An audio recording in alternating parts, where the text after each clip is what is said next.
For over a quarter of a century, the best paintball teams in the world have gathered in Orlando, Florida at the end of the year to answer a simple question through a hard test. Who is the best on the biggest stage at the last event of the season? Over the years, the World Cup has been the scene of gunfight magic, a place of battle where skills earned through hard work, applied in the biggest of moments, has forged talented names into legend. But this year, the COVID pandemic has deferred dreams, stopped stories, and the entire sport at its highest level was put on hold.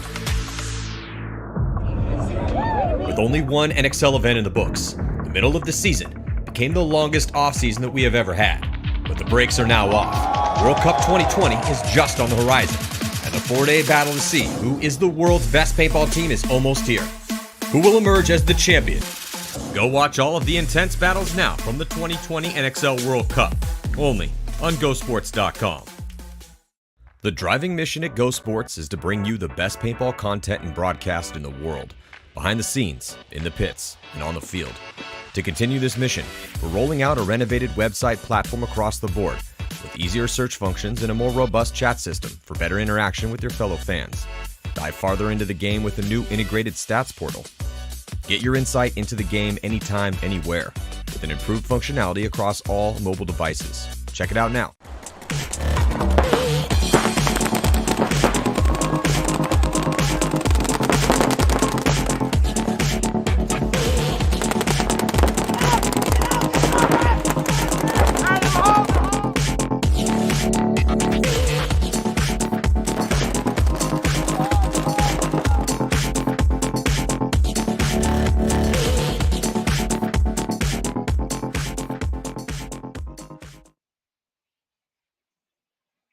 Live, I'm Matty Marshall. I got Kyle Berry from the MLKings on the eve of them about to have a gigantic tryout to try to revamp the squad here, make a run at the 2020 NXL season. Also, mark your calendars, not this upcoming weekend, but the weekend after that, middle of January 15th to 17th. We got the battles going down as we're starting to kick off the 2021 season with the Pro Exhibition in Florida, just down the street from the MLKings boys. So today we're going to dive into Kyle's history. We're going to talk about the MLKings. We're going to talk about how hard it is in the struggle to try to be relevant in the pro division, how difficult that is, and then what it takes behind the scenes. We might even kind of branch into some marketing stuff because that's Kyle's forte here. But, before we kind of dive into it here, as I start battering you with questions, Kyle, how are you doing? I know you just had a little adventure to Europe for the holidays, but you're now back in the States, right? Yeah. Thank you, Matty. First of all, thank you so much for having me on, man. I'm actually pumped to talk to you. Just got back into the U.S. yesterday. Flew back into the nice, warm Miami. Florida's beautiful right now. Pumped up for the Invitational next week, but flew back in just from Italy just for the tryout as well as the Invitational. And man, I'm just nice to be in 80-degree weather again.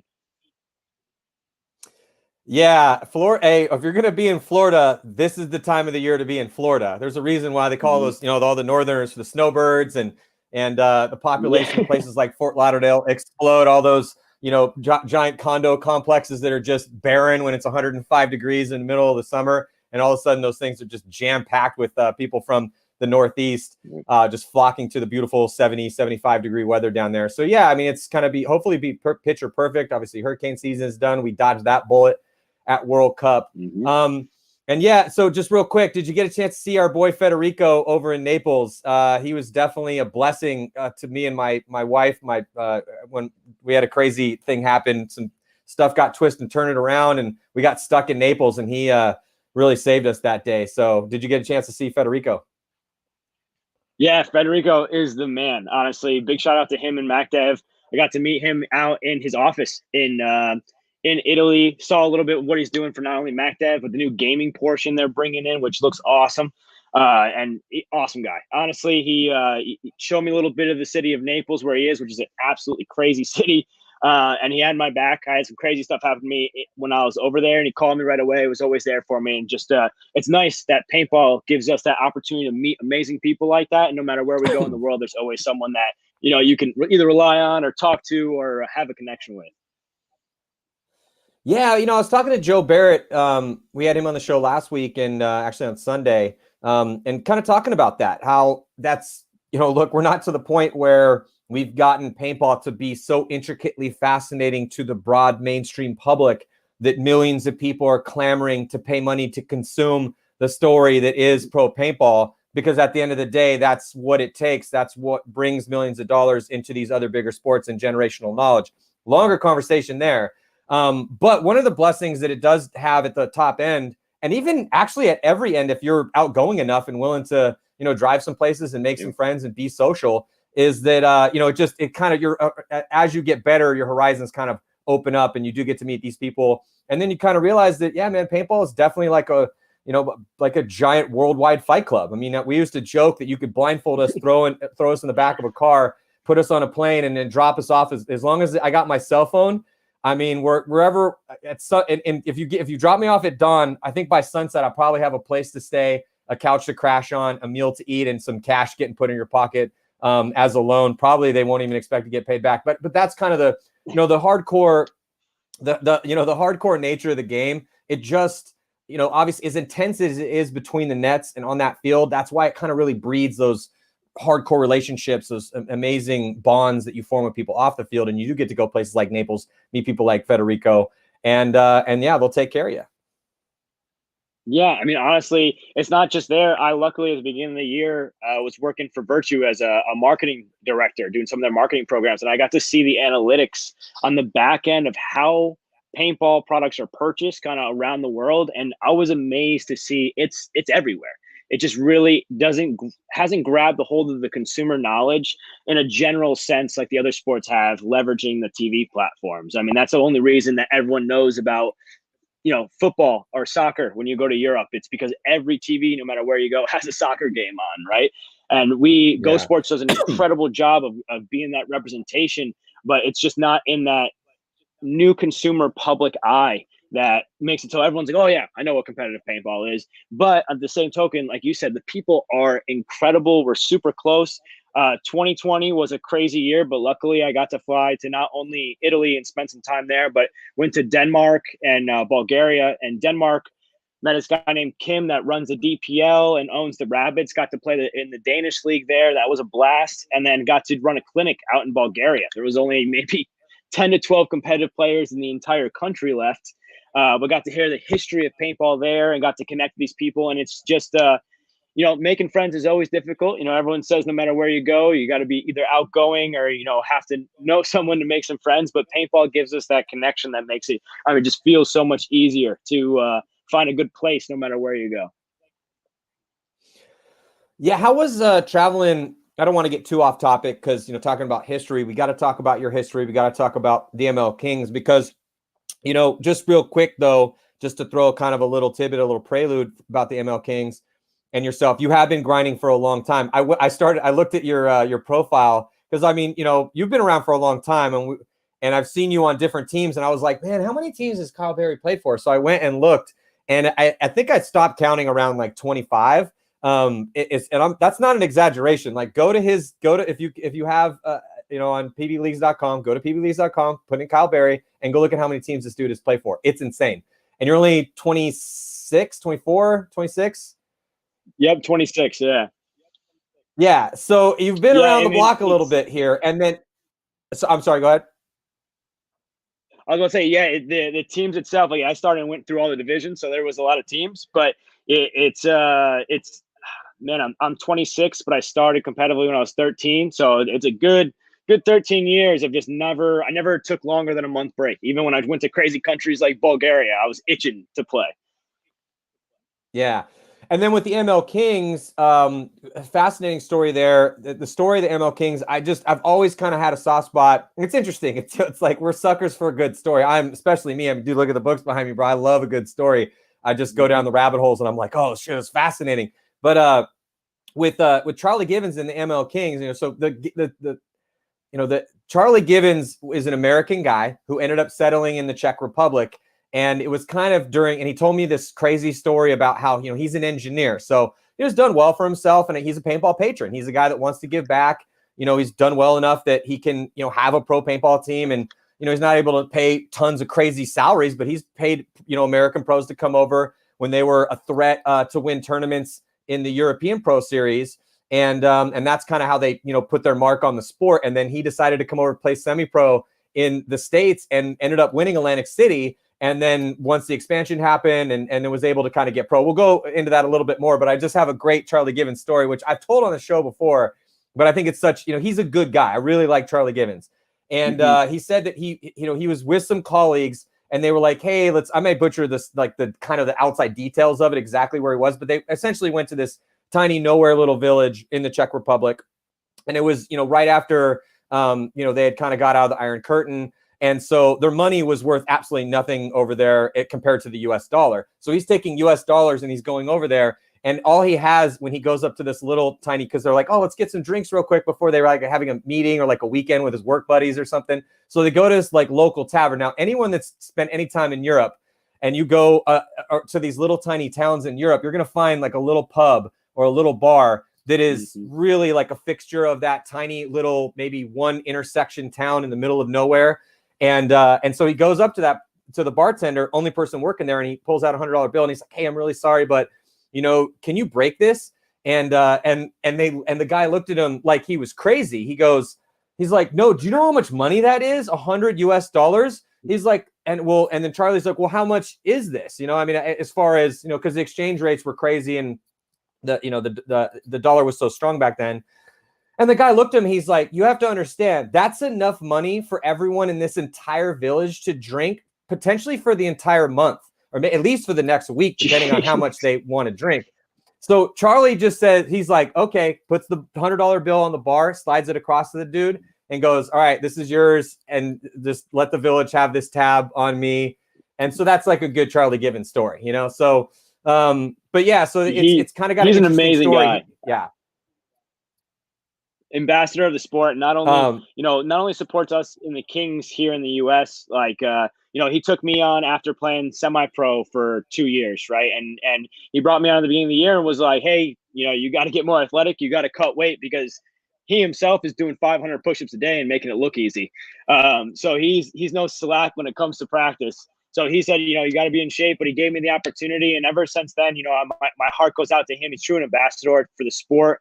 He's not only supported the Kings, but any way that he can give back to paintball. I've seen him do. He goes out on Saturdays and as he's practicing will help people out. Just a really good heart and soul. And I dedicate the last year in pro to Charlie. And anytime I have going forward with MLKings, and appreciate every moment because he does support any way that he can.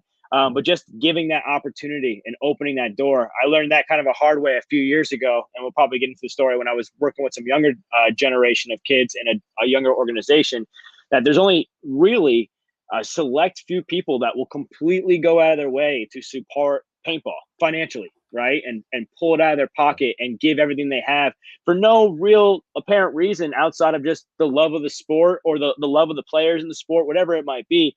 But those people don't come every single day. They're very handpicked and few. And he's definitely one of the best ones I've got to work with. Yeah. So, again, I do want to dive in a little bit more to the history of the ML Kings. Before we let's put, since you're our guest here, and I do appreciate you and what you're trying to do here, because you're trying to take a more forward step of a role to be, a guy that's trying to motivate, a guy that's trying to put things together. We need people like you in the game. You hit me up there like, hey, I really want to talk about the ML Kings. I want to talk about our tryout. We got a ton of guys coming out. We feel like we can have a chance. Now, but I say it's also, I get a lot of that. I've been doing this for a long time, and I'm always talking to the guys behind the scenes. Hey, how does your team look, bro? How are you guys looking this year? And of course, and rightfully so, everyone always really hype on their guys. The ML Kings haven't had, obviously we got to shoot it straight. It's been hard. It's been hard. It's been very difficult for the ML Kings to be in that pro league and to stay relevant and to try to, insert themselves into the middle part of the ranks. You guys have been kind of fighting in that bottom tier. It is what it is. But that being said, I always have to tip my hat to anyone that's willing to be a part of that, because that's so hard, man. And we've seen, look at a team like, we've had guys recently, like you see the explosion or implosion of AC Dallas and those guys going to these different squads. And a lot of those guys, they started on a team called VCK. Now, at the time, they just got beat up on VCK constantly. I mean, they were just getting murdered out there in the pro division, but they stuck with it.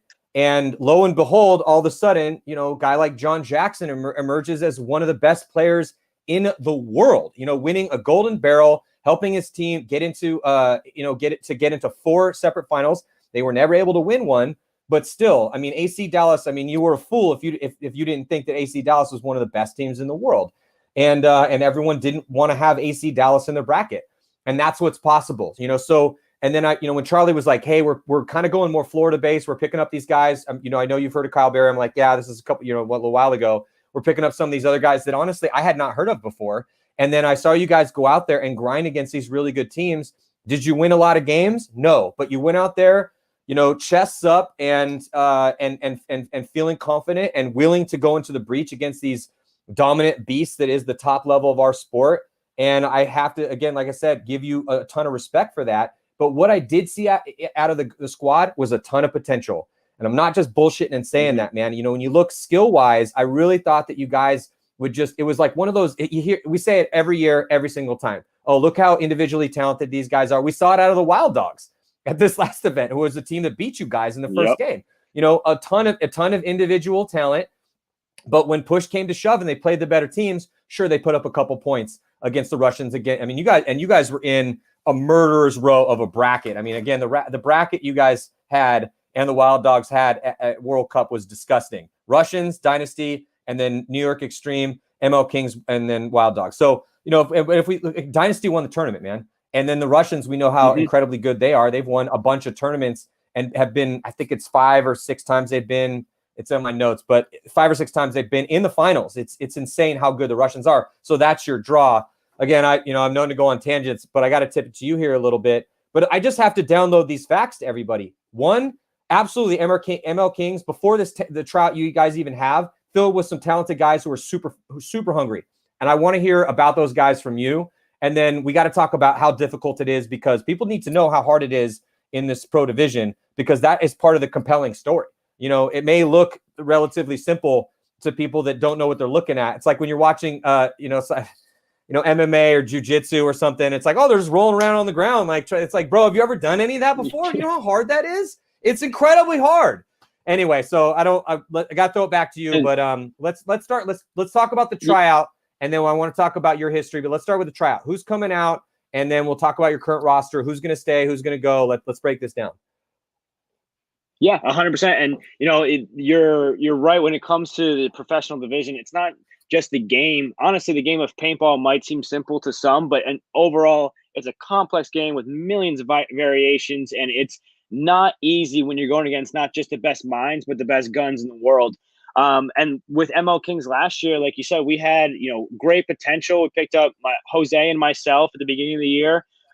We had JC Nunez, Dan Pinena, Greg Montalvo, who didn't get to play Vegas, but, you know, really rising and grinding every weekend. And then we brought in Johnny Greer for World Cup to help us out, and he's always a baller, right? So, you know, our biggest problem with 2020 was we couldn't get a full line to practice unless it was a layout weekend. And, you know, some of the top level teams are doing that. You know, you look at maybe Heat and Impact, they only practice when the layout comes out, but we're not Heat and Impact. We simply are not good enough to think if we practice the same level that they are, that we'll be able to catch up to them. It's you know, we have to make sure we're double and tripling and quadrupling their efforts just to catch up to them over that time to be able to compete in the beginning of the year. And, you know, 2020 was a crazy year for everybody, but that's really why we wanted to have this tryout for 2 major things. One, we want to increase the intensity overall with MLKings. I don't make the final call, Charlie does, but if I had an opinion, I would want a 15-man roster that you would cut 3 before the layout weekend even comes out, right? They're still on the team, but they're not even going to practice the layout. Layout comes out, first weekend, you go down to 10 players, and then 8 players play at the actual event, and 2 of them come to the event, and they pit and they help out. If someone gets injured, then they can come in. But I hope for a situation, a team and an organization where it puts so much pressure on everybody across the board to perform, because there's always someone biting at the heel and coming after you. Because here in Florida, we have damage, but we don't get to practice them.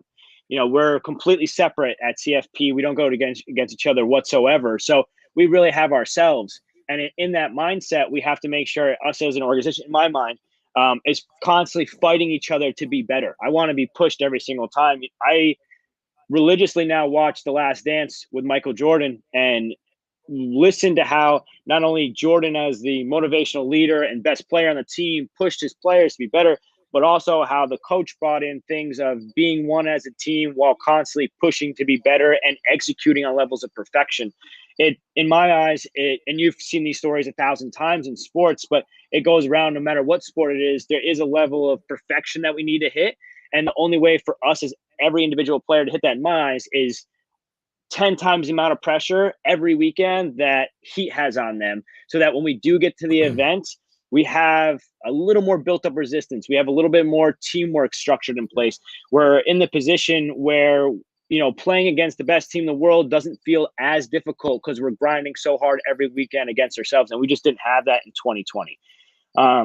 As for players that are sticking around, I don't really know how we're going to look at the tryouts. Luckily, we've gotten 70 plus people to register. Last time I checked, it was 71 players to register for the tryout, which is amazing. Yeah. Yeah, that's crazy. Yes. That's crazy. I mean, I got to warn everyone now. I hope we get even more. I hope 80 people show up. But with the numbers that we saw and what I luckily got to see as a coach the last, from 2015, 2016 to 2018, when I was coaching an organization, was that if you start off easy, you're going to have an easy mindset throughout the entire entire lifespan of the organization. So this first tryout day is going to be super difficult. Like, we want to make it so that we're going to have sprinting and athletics combined with snapping, running, gunning drills, combined with situationals, and really push players to find that top 10 to 15 guys out of those 70 that show up, if hopefully that shows up, that will bring back to the Sunday practice this weekend. And then out of those 10 guys, we'll probably go down to 7 or 8 that will actually bring to the Florida Invitational the following weekend for the final day of the tryout. So they'll get to compete with us and play as a team in an actual pro scenario. Because we are playing against top level competitors at the invitationals. It's just not as intense at the event. But we'll see how these kids react and how they're able to take in not only the drills that we get at the scrimmage or at the tryout this weekend, but the real game situation next weekend. And, I'm so happy to see an opportunity for that, like that, open up for the Florida players. That was like the big thing I was pushing for Charlie last year was, hey, I know a 17 or a 16-year-old kid that really could play pro in 2 or 3 years, but doesn't have the right direction here in Florida. And if we could just open a door for him, I'm not saying that he'll be able to play and be a starter or whatever it might be, but open up a door to guide him the right way for the next 2 years. He could be a top level professional, because Charlie knows what he's talking about. He's been with Greenspan and Archie and everyone else in the Golden State Knights that he constantly repeats the information that they fed to him. Yeah, exactly. I mean, amazing players. And he's bringing that into the organization, and we're all learning from it. But again, we got to be pushed as individual players to know that I can't miss working out on Tuesday because some little 16-year-old is going to try to take my spot. Dude, Kyle, I love to hear this from multiple levels. One, yes, it's interesting. I was talking to Mike Himman the other day. We're going to have Mike on the show. Aftermath's going to make a big push. And we had Brandon Unger on the show. But I got the pleasure of seeing a 16, 15-year-old Marcelo Margot, a 16, 15-year-old Alex Goldman, and seeing those guys play throughout their entire careers. So, yeah, man, I mean, a lot of times what it really takes is it's a unique combination, it's a synchronous kind of combination of a couple different things. Like we always say, right place, right time, right talent. But you also kind of need right leadership too, because it could be the right place and the right time, and the person could have the right talent, but you also need the right mindset. And then you need a leader who's willing to push that person past their breaking point. And that's why I just, I love kind of looking at the physical world for these parallels. There's all these cliches and these metaphors that exist. Iron sharpens iron. I'm a huge forged and fire guy, and it's so funny what it takes to make high carbon steel. You take iron, and you have to put carbon in it, and then they take these substances that are already kind of durable, and then they put them in a forge and heat them up to a very specific temperature, and that is scientific. And then they beat the shit out of it after heating it up. So you heat it up and torture it that way. Then you beat the living shit out of it, preferably with a power hammer. So you're beating it as, in a rhythmic way with a ton of pressure. So those molecules will set, and then you grind off the excess in order to sharpen it so it can kill or cut. And that is just such a perfect metaphor for the human being in the paintball world. And that's what I saw out of guys like Marcelo Margot in the Aftermath system. That's why I can't wait to see what him, and you get a guy like him in who it can be ruthless, and good coach Todd Martinez can be ruthless. Joey Blute can be ruthless. But, when you look at Dave Baines can be ruthless. But, when you're looking at athletic performance and look at The Last Dance, you're telling me that Michael Jordan did have a ruthless, and then I took it personal and became a meme. It's like at a certain point, he is torturing his body. He's getting his body tortured. He knows he's going to take a beating. So he needs to bulk up and get stronger mentally, physically. And then now, and it's so funny because this has become a meme too. And now the Pistons have a Jumpman logo on their jerseys, which is like so fitting that he gets to do that after all these years, but that's what it takes. So yeah. And I always do think that there are these hidden gems out there. You see them occasionally, you'll see a 16-year-old kid that just has some promise, but it's the toughest. Can he commit? Does he have the willingness, again, right time, right talent? And it's just tough to see. I'm really looking forward to coming out there to Florida. I'll be out there to see who ends up making it through the gauntlet of your guys' tryout. Because, let's just look again. I kind of want to throw a couple names at you just because we have seen some good stuff out of some of these guys. You said you and Jose. Is Navarro coming back next year? Does everyone have to show up to this tryout and earn the right to be on the team again? Or are there certain guys that, or no matter what, or is everyone that was on the roster before like, okay, hey, you're on the team, we're just going to pick like 3 or 4 dudes up? Like, how is it working? The way that Charlie laid it down for me was that no one's spot is guaranteed. I flew in right to Italy, made sure I was here to make sure that I got my spot. Charlie Givens is definitely a man that wants to win. So no spot is guaranteed. And that's the biggest thing that we didn't have for last year was the pressure of, lose your spot, right? We were making sure we try to have enough players when it came to like World Cup, picking up Johnny Greer. But yeah, from what I understand, it's you have to, for 2021 MLKings, the 5 guys that step on the field for whatever event we have is going to have to earn that spot.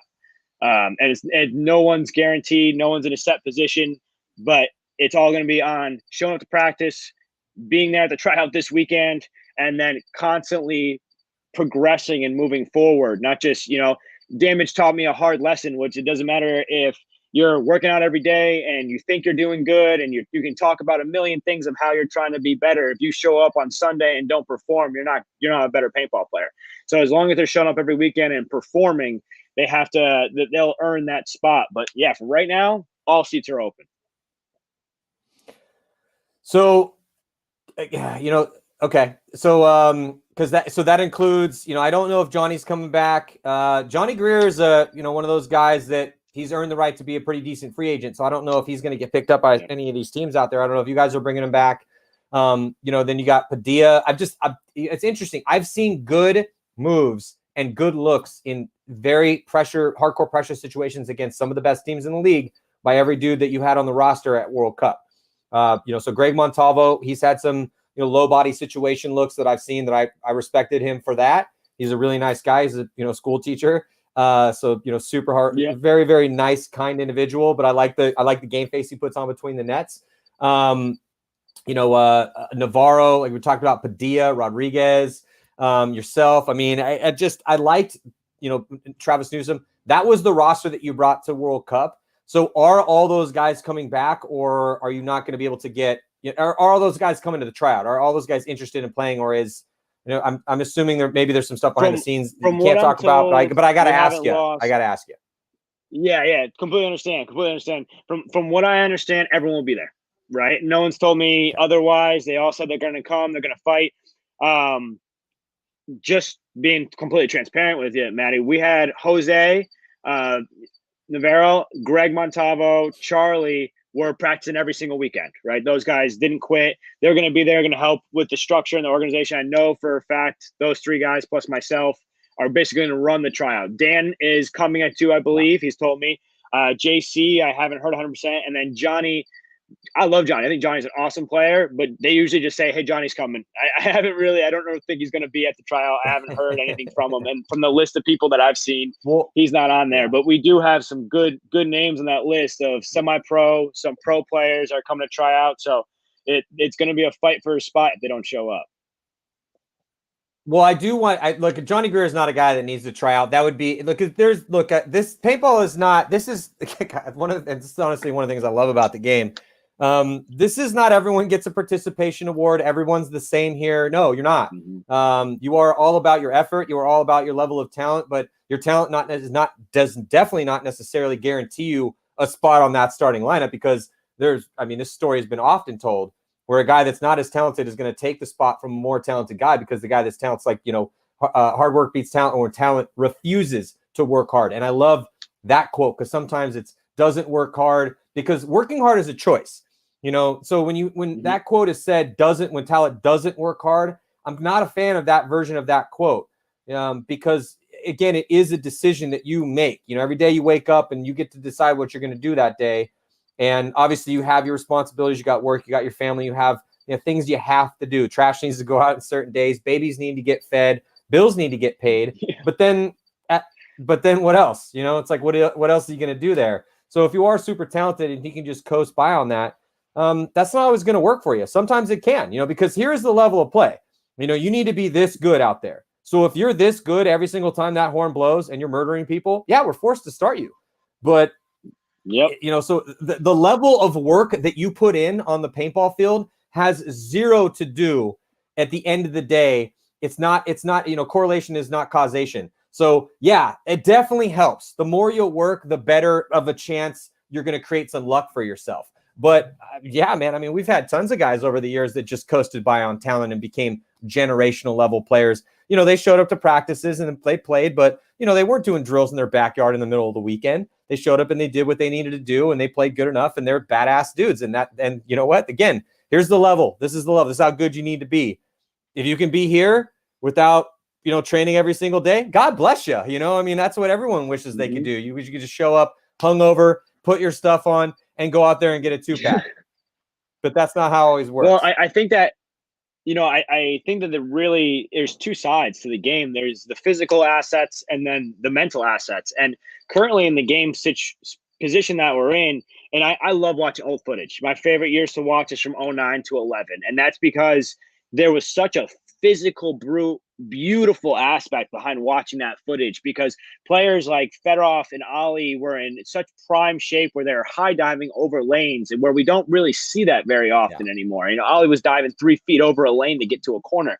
And now I believe the game, because of the increase of our accuracy, because of the intelligence that we've seen from the coaches like Rusty Glaze and Ryan Brand and what they brought into breaking down the game, we're in such a smart part of the game right now, such an intelligent form of the game, where a player that isn't snapping every single weekend, but understands how to stay calm and roll off and play the game in a smart way, has an immense amount of value. I truly hope that we keep this level of intelligence and start bringing back that athletic phenom ability that we saw in the past years. Players like Jesse Stevens is a prime example of someone that just an athletic phenom. Young's got years in front of him, right? And I think if we had 10 more Jesse Stevens on these teams, they can start putting us in that viewpoint of athleticism again, while we still have that smart game breakdown that we've been evolving into paintball.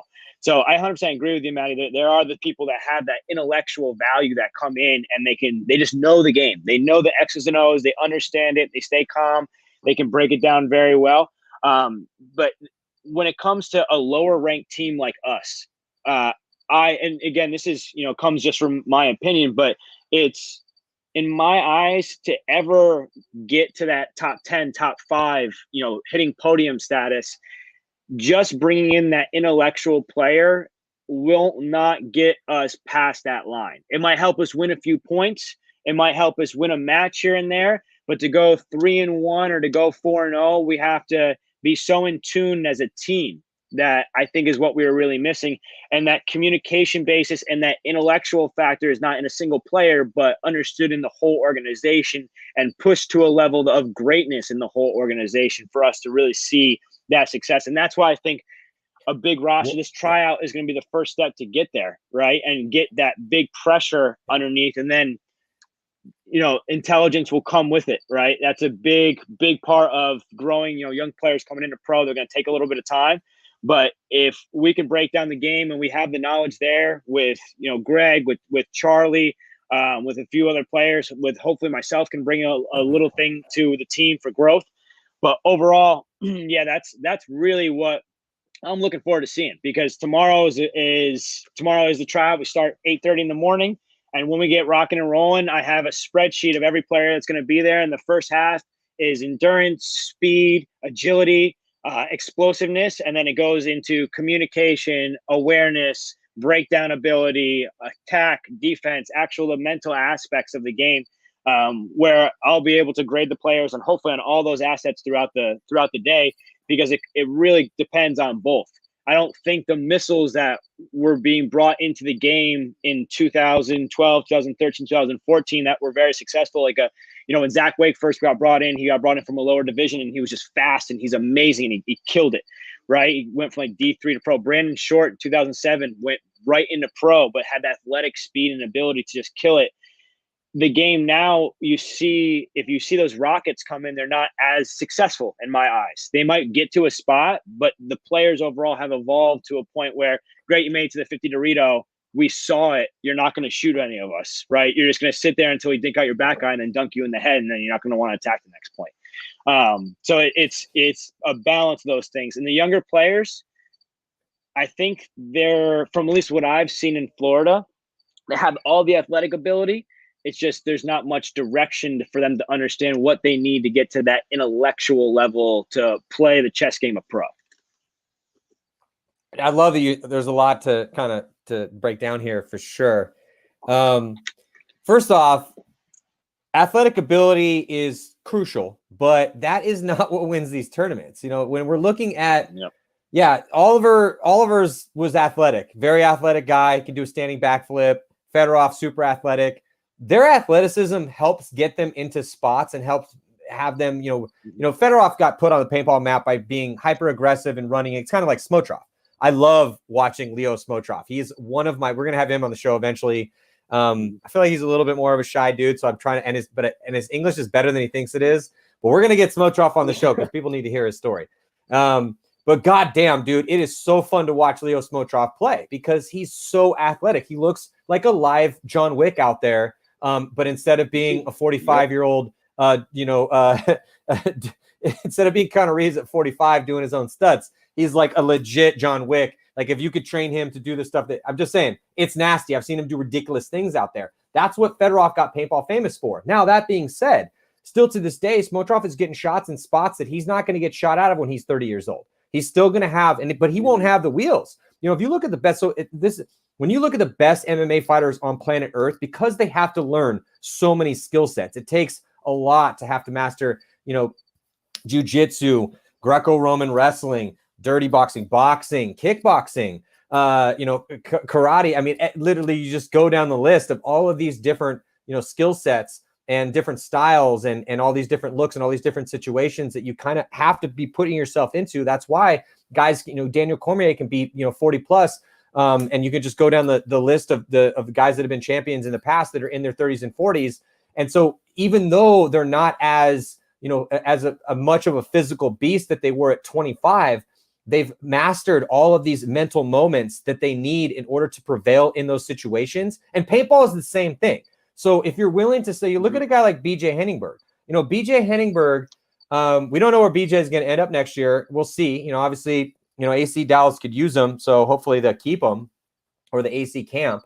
I'm really looking forward to seeing what AC Diesel is going to do next year. But Mark Johnson, Shane Howell, BJ Henningberg's 38 years old. I mean, these guys are still relevant in the pro division, past their quote unquote physical prime, even though they're keeping themselves in some beastly shape.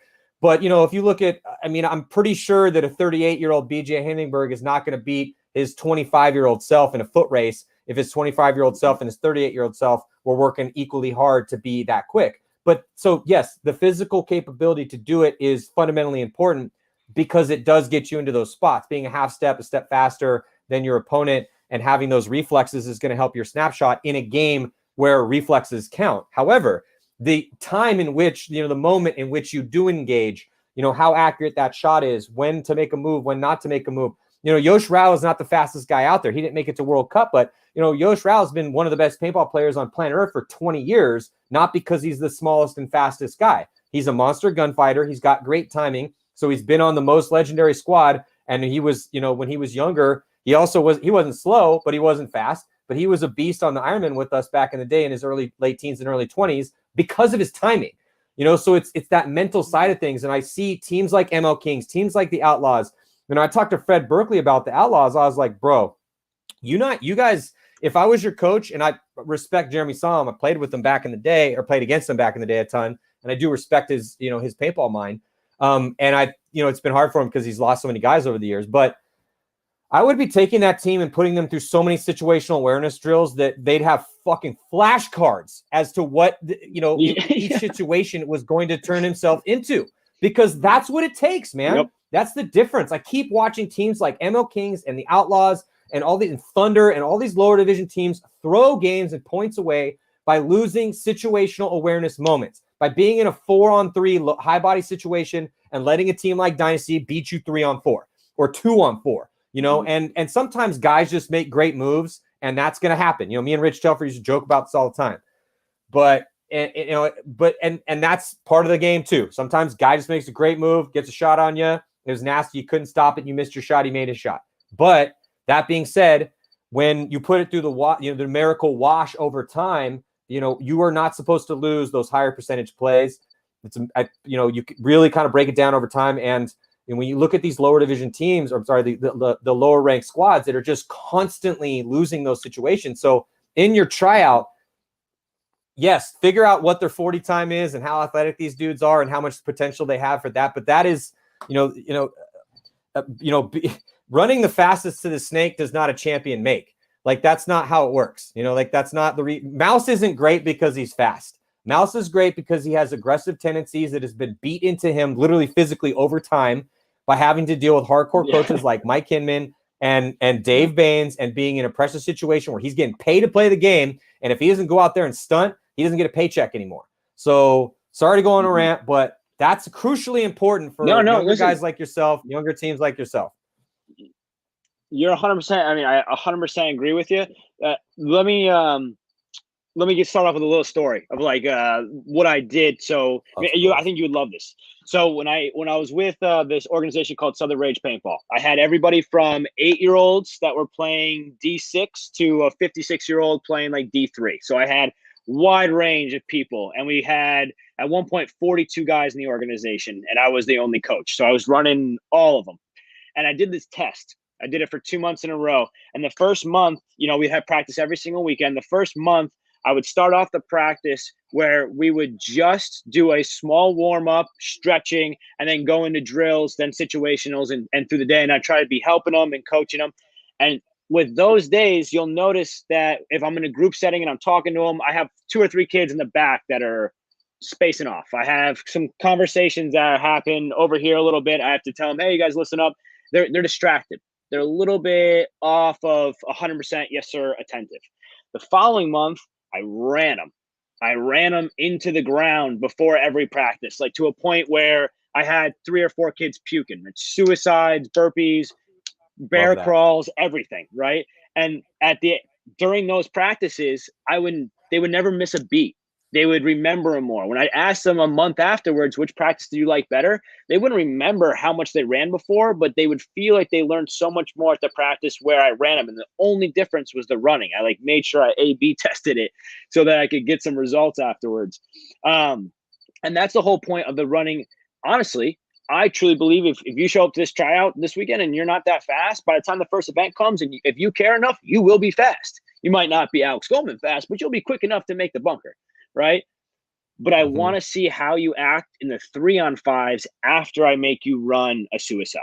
I want to see how much you are gassed and how emotional you get if something goes wrong if you're gassed, right? I think it's a lot easier to show a broken man once he's a little bit exhausted, and we're just honestly not looking for that. We're looking for players where when he's completely exhausted and he gets bunkered, he crawls out of the bunker, wipes himself off, grabs air, and gets ready to go again and knows he needs to fight for it, right? And that's the only reason the running's there.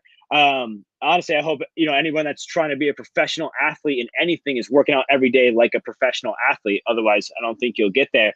But for the tryout, I hope that even with that many people, we can keep everyone at a level of exhaustion and feel like they're really pushed the whole time, so that when they do get into those pressure scenarios, I can get a little more of their true self than maybe just like an all-star point or something amazing that a lot of people seem to find their way on teams for, because they had one great point or a good scenario when they were at 100%, where it's never going to happen on Sunday, what we're trying to win. It's never going to happen on Sunday at World Cup. You're never going to be 100%. The pressure at that event is going to be so intense. It's going to feel like a full day of practice at CFP and you're playing the last point, but it's, World Cup finals and you can't be gassed out and you can't have tired legs. So I agree with you, man. I don't think that the speed and athletic ability is a necessity, but when it comes to at least finding the right players to, I think, push the organization forward, I want to see the true self out of everybody. And I think Suicidal bringing a lot of that out. Hey, look, I play football, I play baseball. I used to punish myself with long distance running for fun. I got super into long distance running for a while. Love hiking mountains. Like pushing yourself, you find out who you are when you're in those moments. Fatigue does make cowards of men. So if you can put yourself in a very highly fatigued state and have to make really crucial decisions at that moment, you will find out what you're made of. So I definitely agree with you there that is, especially if you have that many guys coming out, like that's a lot of people to have to sift through to find who you need to work with in one weekend. So yeah, I agree with you that kind of putting him through the fire. I just want to say though, I play with a lot of paintball players, and I've seen all of the paintball players over the years, at least the guys that have played pro. So I've seen what is needed and what is not needed. Physical fitness, of course, is only going to make you a better player. Speed is only going to make you a better player. That is obviously very, very highly sought after. However, some of the best players on planet Earth over time in different areas of the game weren't necessarily the fastest guys. They were the guys that could get there and make those decisions once they got to those spots.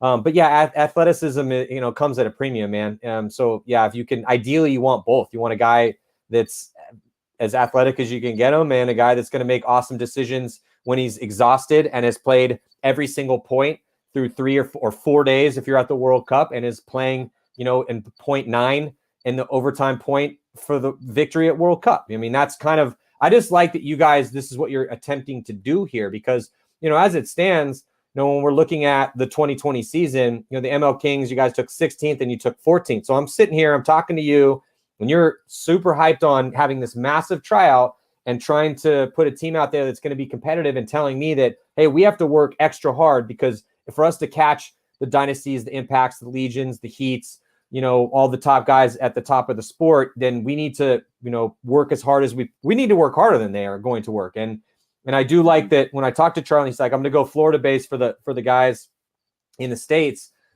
At least for now, if a superstar wants to play in the squad, I can get somebody cool. But, because, talking to Mike Kimmin, he said, guys got to be able to make practices. If you can't make practices on a regular basis and get a ton of time together and have that nonverbal communication, that look across, like if you're posted up on a lane, it's a 3-on-3 situation in a 4-4 game with a minute and a half left, and you have the good spots, and you look across and see the guy go, and you don't know what to do, then, that's going to cost you. And that's what it takes to be elite. And so the fact that you're at least, you're saying the right things and trying to put your guys in the best situation to develop elite players, there's only a couple ways. There's 2 ways to do this. You either buy the elite players or you develop elite players. Because if you're not elite, right, that's the whole reason the word exists. It exists because, again, dude, there's 20 pro teams. You got 200 pro players, anywhere on 175 to 200 pro players. They're not all the same. They're not all going to win. That's the beauty of it. That's the point. That's the whole reason we're doing this. And it's that somebody is the best at the end. They could be like, you know what? We fought our hardest, but you guys won. we'll get you at the next one. And you just keep doing it. You're doing it. And we've been doing it now for 3 decades. And we're going to hopefully continue to do it is forever. Because this is such an interesting thing. You know, we are pretending to play war here, you know, and if the zombie apocalypse happens tomorrow, I want paintball players on my zombie apocalypse team, because yes. you know, because that's what we do. So, so that being said, you know, it's striving for that elite status is only going to be attainable. That's you know, the verb to strive. Yeah, you're going to need to work harder than those guys. They're already there. I mean, Houston Heat is already elite. San Diego Dynasty is already elite. Even the guys that they get on that squad that aren't necessarily at the elite level are going to learn through osmosis every day that they're physically present with those dudes, getting points in, what elite means and what it doesn't mean. The conversations, the look, the physical feel of playing through that point, you know, everything about it, you know. So you guys don't have that luxury. So you got to do it the hard way. So the other way to do it is to work your ass off and win it by trial of fire.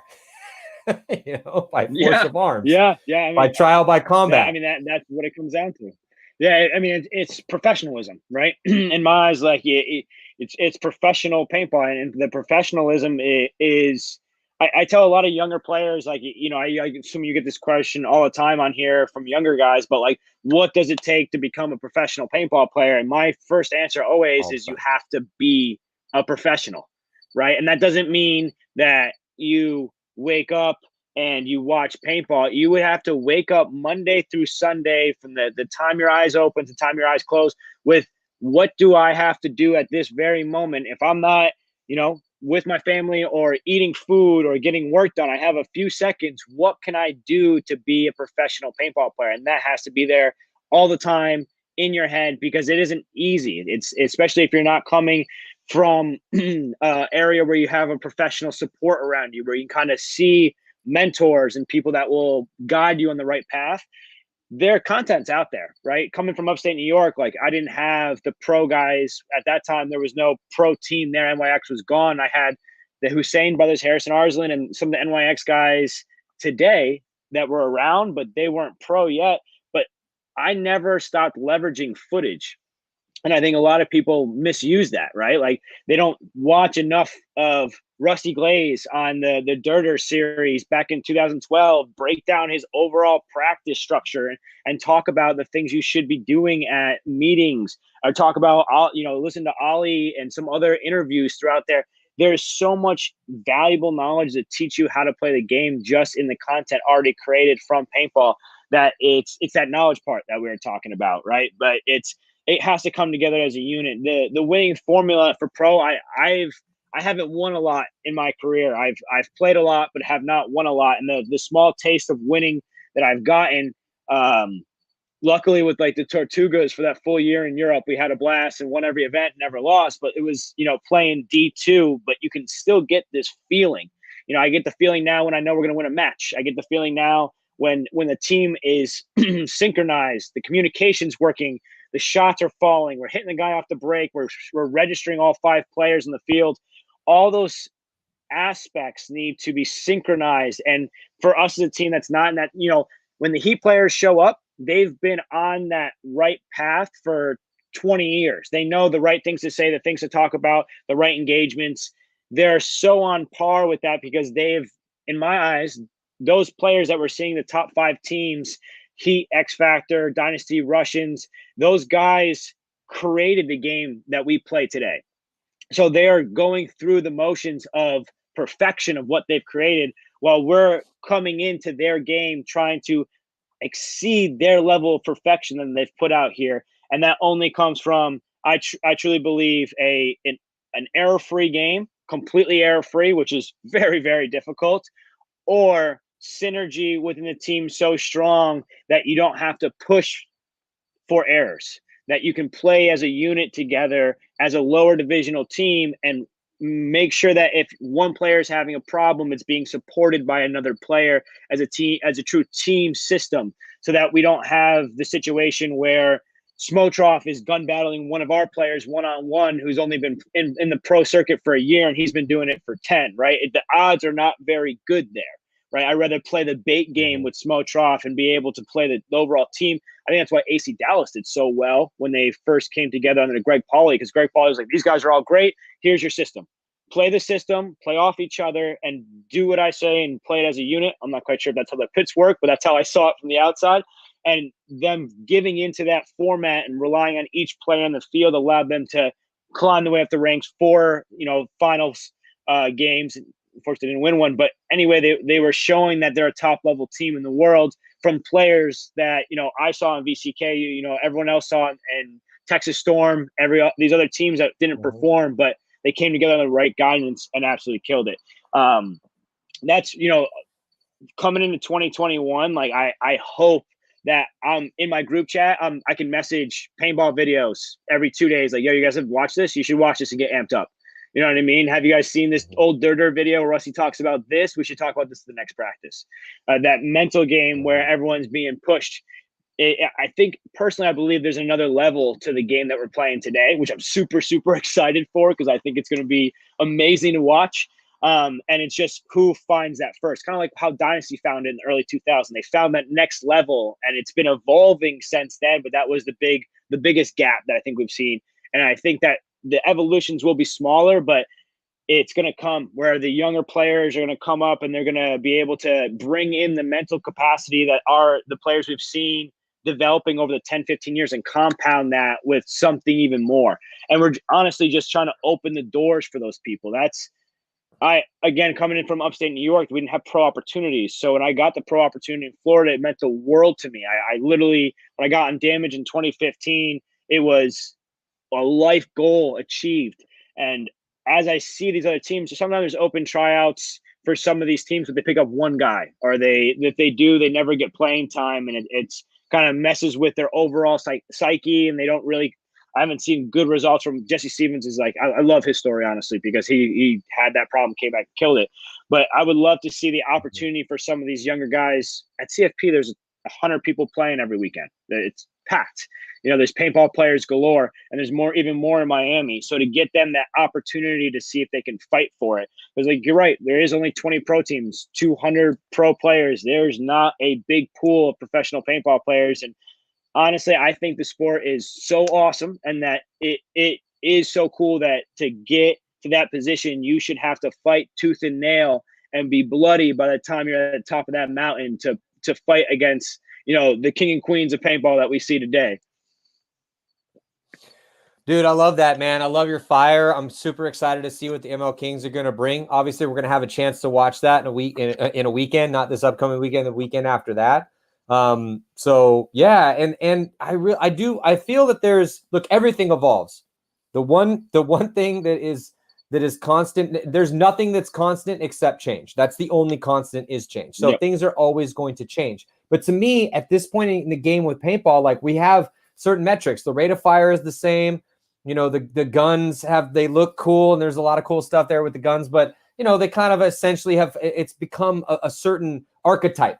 And the players themselves have also evolved into an archetype. So to me, the game is about the evolution of inches, and those inches are the 6 inches between your ears.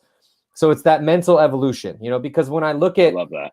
Why is Dynasty able, like General Matty said, the most important space on the battlefield is the 6 inches between your ears.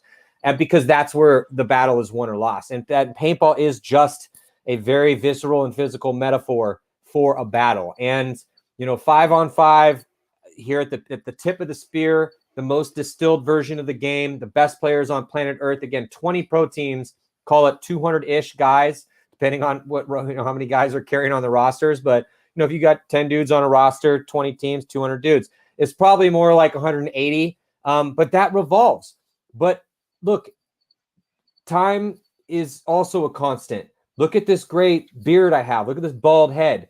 I look at my son. He also has a bald head, but his head is not going to be bald for long. And when his beard grows out, it's probably going to be maybe red, like a brownish red, like mine was. I don't know, but he will have a beard. But time gets us all. Kyle, I love you, buddy, but eventually it's going to get you too.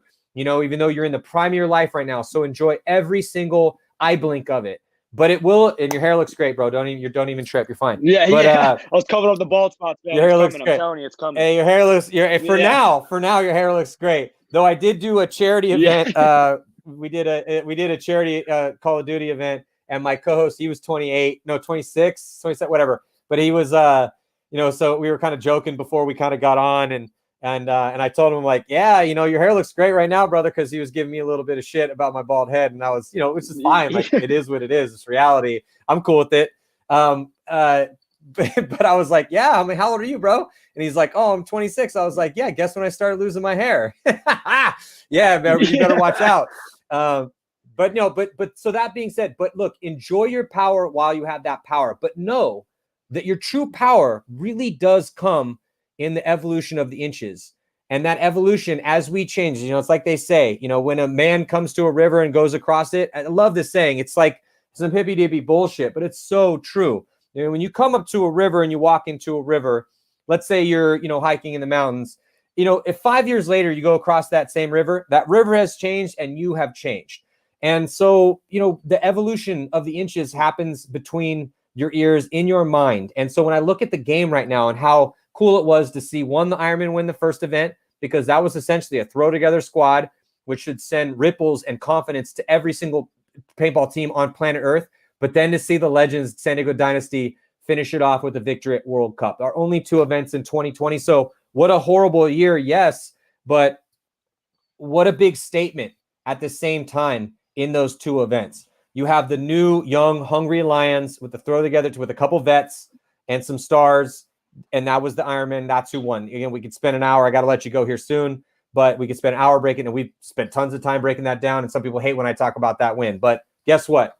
If that doesn't give you if honestly, as a paintball fan, if the Ironman winning that event doesn't put a smile on your face, and you don't know that story, because they threw that team together last minute with a bunch of, again, young and hungry, unproven guys, with a couple dudes that also showed up essentially last minute, and Alex Rodriguez and Nick Sloviak, but the fact that that lineup went out there and won was miraculous, and it should be a big confidence booster to teams like the ML Kings. You have to have confidence in yourself. One of my favorite things that was ever said about a coach when I was growing up, you're looking at a talented baseball team I was on. He's like, you know what? We lost a game against a team we shouldn't have lost. He threw all of our equipment out of the dugout. The umpire was like, I need a, coach, give me a batter. And all of our shit was literally sitting halfway into the infield. So we're like trying to take it back and calm our coach down. Dude, I'm 13 years old in high school, but he's like, I need a batter. He looks at us and he goes, and I'll never forget it. The reason why I'm bringing it up now at my age, 30 years ago. And he's like, I have confidence in you.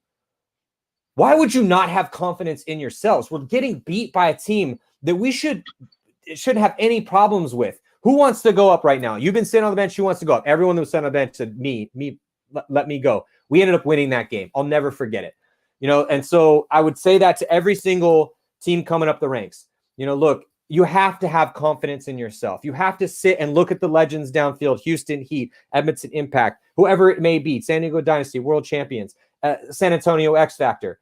It doesn't matter. You need to kill your idols. You need to go out there and lay waste to their starting lineup, and you need to have complete and utter confidence in your ability to do that. And if you don't have that, sit your ass down and load pods for the dudes that are willing to do that.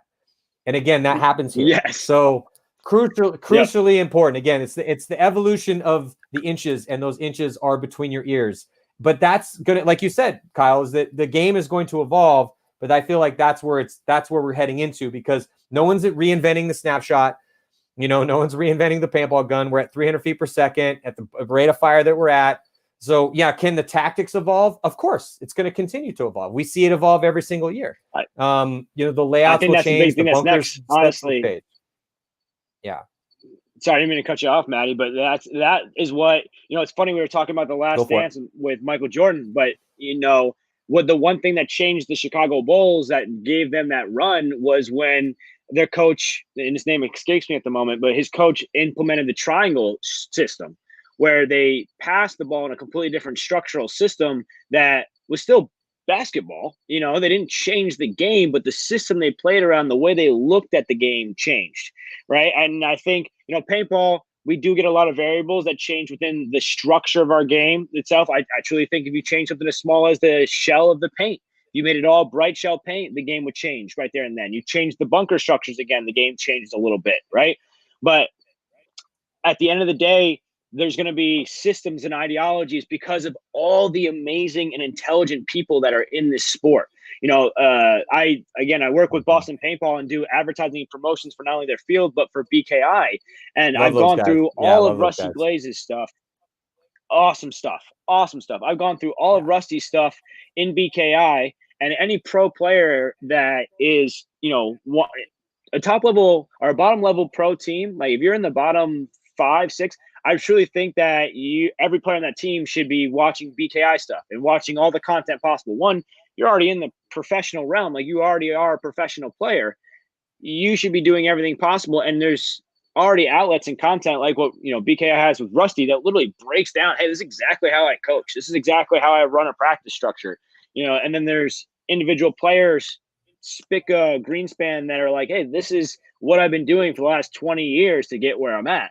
And that valuable content, what you guys do in Go Sports, that content, there's so much valuable stuff, even in the interviews that talk about general mindset and things of that nature that will fix that in between the ears, right?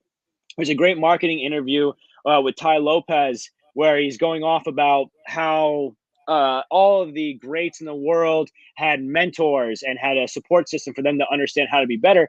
And the interviewer is like, yeah, but there's nobody trying to do that now. There's no one trying to help out and support. And he freaks out. He's like, what are you talking about? Look at the books, you know, look at everything behind you. We're in the golden age of mentors right now. What are they talking about? Exactly. Sorry, but yes. Exactly. Yeah. You might not be able to talk to Steve Jobs, but you can read the 12 books that he put out, right? You may not be able to talk to Ali Lang or Dynasty or these players, but you can watch the 5 years of documentaries that they put out of even what they learned throughout the process, right? And get one step ahead. And I think that compounds, right? When I think paintball now is a beautiful, beautiful sport, and those inches and those changes that are going to come to the future and that development is the compound of that intellectual mindset that we've seen being built up out of some of these players that have really changed the way that we look at the X's and O's of the game. You know, and Ironman is a great example of that. You know, they might have been a bunch of throw-togethers, but Todd had a great game plan for Vegas. His structural breakouts that he was doing in the prelims was what we saw in the finals in the last match versus Russians, because he already knew how to play that layout. And then the players weren't boisterous, they weren't crazy, they were executing. They played the game to as is, they executed the game plan the way it was supposed to, and that's how they got the W. And the only difference between what they did that event and what, you know, Heat does on a regular basis or Russian does on a regular basis is that the other teams that are recognized as the top 5 are just more consistent at it. Simply the way I look at it, they just do it every single time. Where, you know, when it comes to, say, a young player that we bring in, and I'm going to give this advice to him when we go into the Pro Invitational.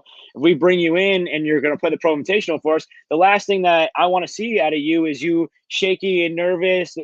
I want to see someone that goes, this is where I want to be. This is my time to prove my stuff. I'm going to go after it. You just open the door and I'm going to attack like a beast with a clear mind and a clear thought process. Because it's what's needed in pro. Like, it's in my eyes, the big divide is that mental game we've been talking about this whole interview, which is my love. Me and Joe Barrett have been close friends forever, and Joey used to do back in like 2008, 2009 YouTube videos where he had a big blackboard and talk about paintball. We were the paintball nerds up in New York because we truly believe, and still today, the X's and O's mean everything, and it's showing more over time that it really is what's that 6 inches between your ears. Kyle, I'm so happy to have this conversation with you. I'm so happy to see what happens to the ML Kings. Thank you so much for joining us. We definitely could talk for another couple hours, which we probably should before we get to the season. So, you know, we still got to talk about, you know, marketing and all that sort of stuff. I feel like there's more to be discussed here. But I do really appreciate your time here. I appreciate your expertise. Because, like I said, man, dude, anyone that wants to go look up Kyle Berry on pbleagues.com. This dude has put his time in, and you're still, again, your hair's looking great, bro. Your beard's looking great. It's not that gray yet. I don't think you got any gray. Thanks, you know, man. it's all looking good, bro. You're heading into the prime of your life. But we need people like you, highly motivated, intelligent, and with the right mindset to get after it. Because, you know, you guys do have, you know, the no BS look at it. Is that it's going to be very difficult for you. You know, I mean, ML Kings sitting there ranked 17, was it, let me just look real quick, 15th place with a 16th and a 14th place. So, not completely bottom of the barrel, but I appreciate the honesty you're bringing to this. That you guys need to pick up some threats. You guys, it's like we say, threats and vets, right? Well, you're becoming a vet and guys are looking for some threats. And I think it's going to be an interesting developing story. And you guys are going to be underdogs. Everyone loves an underdog story. We're going to be able to watch this develop, but we got to check in with you on a regular basis here, Kyle, because, like I said, when Charlie told me that he was coming to the States and he was going to pick up some guys and they had the tryout, pick the Florida dudes, pick you up. And I've seen this develop now for a couple seasons. And so now to touch base with you, I just think it's going to be really fun and interesting to see how this all kind of plays out, especially hopefully crossing fingers that we can get back to some semblance of normality here in the 2021 season. But before we sign off, anyone you want to thank, any last thoughts before I let you go? Yeah, well, if you guys want to tune in and kind of follow what we're doing with the tryouts this weekend, I'll be posted on the MacDev Instagram page as well as my page, KB Player. Just to follow around the tryouts, how we're pushing these kids, what we're really doing. We're going to try to be super transparent. Little sneak peek, we're trying to do an MLKings documentary this year to get more video content out there to help support the sponsors, help to get a little more content out there in paintball and what's going on with Florida, and watch a lower level pro team fight and try to find their way to the top and to really perform at these events. Huge shout out again to Charlie. Thank you so much to give players like myself and the players in Florida this opportunity to play pro and rep the MLKings name. And then, the sponsors, honestly, you said 2020 was crazy, and I'm happy that all our sponsors are sticking with us for 2021. We have MacDead, Bunker King, Ruthless, ProShar, and Powerhouse Sports. So much love to you guys, and thank you all, and appreciate everyone watching here on Go Sports, man. And Matty, 110%. Anytime you want to talk paintball, I love paintball, man. Anytime that I get a chance to talk to you would be an absolute privilege. So if you want me on again, I'm all about it. Yeah, let's do it. Again, we got to keep these stories going, and I really think these fascinating, these underdog stories. The Wild Dogs had such a cool story coming into World Cup. Things are still developing, obviously Aftermath with him and coming back. So, sitting at the, and then even with Level with Robbie Goldsmith and Pando and, Thunder, and there's just, I know it sounds like total bullshit, but I am just as fascinated with what's happening at the lower end of our sport, obviously, because I'm just a giant paintball nerd, but I just love what's happening at the lower end of our sport, lower end of the pro division, because, having seen what happened again to VCK and then to see what happened with AC Dallas and, these guys now some of get picked up by Impact and Infamous, Ryan Hall going to Infamous, and Infamous could make a run this year. I mean, there's a lot going on here with all these crazy dudes that decided that playing war was going to be their pastime, and that's kind of what we're doing here. Again, it's no one's really dying. It's all just a metaphor, but it's super intense. It's super fun. So again, Kyle, thank you so much. I wish you best of luck this weekend. Look for those guys that, maybe they're not the fastest, maybe they're not the strongest, but look for the guys that make the best decisions in pressure situations. I feel that is such an underrated skill. And, if they're fast enough and they're good enough and they're making those right decisions, like especially if they're younger, you can't train composure when it's a low body situation and they have that magic. You can't train that. Like, you can hope that they get better at it. You can train a little, speed, kind of trainable. You can pick up a step or two here. Aggression, also look for the hyper aggressive guys. Peyton Tabata from the Ironman. Obviously that was super fun to watch him when I went to the tryout last year at the beginning of the year. So guys like that, but a Ryan Moorhead, an Alex Goldman, a Billy Bernaccia, like the way that they aggressively look at the snake, even BJ Henningberg, guys like that. If you can find one of those guys that's just fearless, those are the guys you should probably ride with. But anyway, thank you so much, Kyle. I really appreciate your time. Everyone, thank you so much for doing this for you guys out here. Thank you so much for your support. Try to make the best run we possibly can at this 2021 season. But again, mark your calendars, not this weekend, but the weekend coming up, starting January 15th, as the Pro Paintball Invitational going down in Florida. Anyway, we'll have I think we're going to have some shows early next week before I head out to Florida. So stay tuned for that. We're going to have more tactics episodes coming at you. Just finally recorded the Ryan Greenspan's tactics for the most important game of 2020, that final match against X Factor. So look for that coming out soon. Anyway, Matty Marshall, Kyle Berry, thank you so much again. Best of luck for the this new season. I'll see you guys next time. Thanks, buddy.